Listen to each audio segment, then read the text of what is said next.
अच्छा सुनिए, चैनल को यदि अभी तक सब्सक्राइब नहीं किया है तो सब्सक्राइब करके बेल आइकन को जरूर दबा लेना ताकि मोटिवेशन के नोटिफिकेशन आपको हमेशा प्राप्त होते रहे।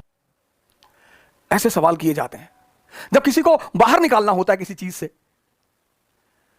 एक बैंक का इंटरव्यू चल रहा था, एक ही पद का इंटरव्यू था, बस एक पद का, और 64 लोग इंटरव्यू देने वाले थे। तो एक हमारे जाट मित्र हैं, उनके भाई गए थे इंटरव्यू देने। तो इंटरव्यू वाले बोर्ड ने पूछा कि ये बताओ ताजमहल किसने बनवाया। बोले ताजमहल तो जवाहरलाल नेहरू ने बनवाया था। अरे उसने कहा तुम्हारा दिमाग खराब है, ताजमहल जवाहरलाल नेहरू ने बनवाया था, इतना भी नहीं पता तुमको। अरे बोले बता दूं कि शाहजहां ने बनवाया था तो क्या नौकरी दे दोगे।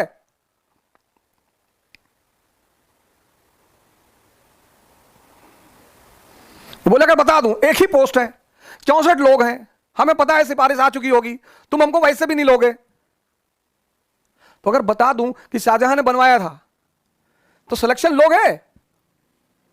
खैर भगवान के आशीर्वाद से उनका सिलेक्शन हुआ, उन्हें लिया गया कि जो आदमी इतना खतरा लेने को तैयार है।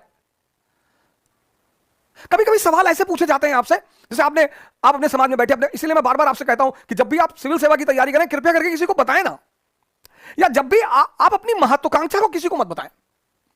क्योंकि अगर आपने अपनी महत्वाकांक्षा सबको बता दी और अगर आप योग्य व्यक्ति हैं तो यह समाज फिर उसके बाद आपको जीने नहीं देगा। यह इतनी चुनौतियां आपके सामने पेश करेगा। एक बैग आपको लगे यार चारों तरफ से दिक्कत आ रही है,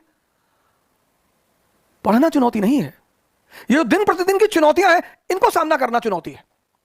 आपकी बुआ जी ने फोन कर दिया कि भैया वो पापा की बीपी बहुत हाई रहती है तो जल्दी सिलेक्शन ले लो, नहीं तो भैया परेशान तो रहते ही हैं। अब डेली अगर ये बात आपको बताई जाए कि पापा की बीपी हाई रहती, अब आपको लग रहा है कि यार बुआ जी बहुत बड़ी शुभचिंतक है।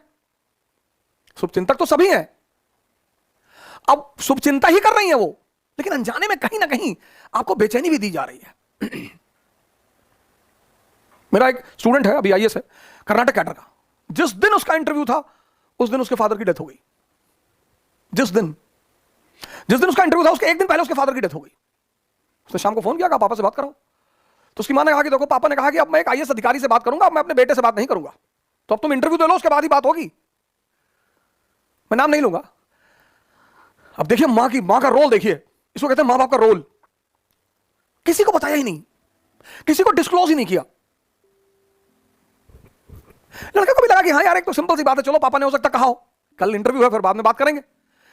इंटरव्यू देके निकला।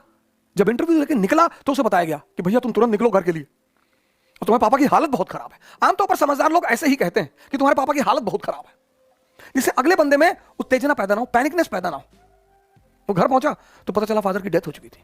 तो उसने अपनी मां से पूछा, सौभाग्य से हमारी मुलाकात हुई तो हमने भी पूछा कि आपने ऐसा क्यों किया।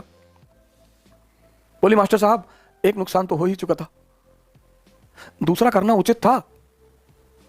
और मैं बताऊं वो कभी स्कूल नहीं गई, वो कभी स्कूल नहीं गई थी। क्या समझदारी रही होगी,